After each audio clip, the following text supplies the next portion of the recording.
ખાવાગૃહ ગ્રામ પંચાયતમાં સમાવિષ્ટ મૌલીપાડા ગામમાં આવાસના લાભાર્થીઓને સન 2015થી 16થી ઘર બની ચૂકેલા હોવા છતાં બીજો અને ત્રીજો હપ્તો ચૂકવવામાં આવેલ નથી, ત્યારે આ વહીવટી તંત્રની બેદરકારી નહીં તો શું છે?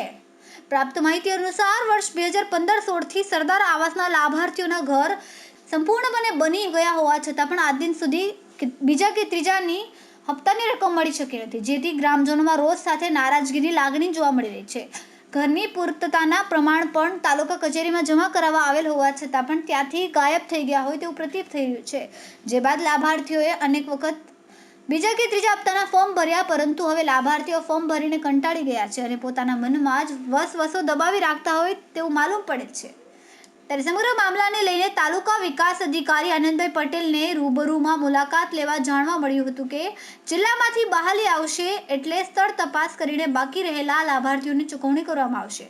જો કે આ તો એક ઉચ્છલ તાલુકાનો એક નમૂનો છે. આવા તો કેટલાક લાભાર્થીઓ છે જેમને અત્યાર સુધી બીજો કે ત્રીજો હપ્તો ચૂકવવામાં આવેલ નથી. તે પછી સરદાર આવાસ હોય કે પછી TSP આવાસ યોજના કે પ્રધાનમંત્રી આવાસ યોજના, આવી દરેક આવાસ યોજના હેઠળના લાભાર્થીઓ ફોર્મ ભરીને ચૂકવણું નહીં મળતા હતાશ થઈને બીજા ત્રીજા હપ્તાની રકમ ક્યારે મળશે તેની રાહ જોવામાં આવી રહી છે. Reporter Kundan Patil, Tehelka news, Tapi.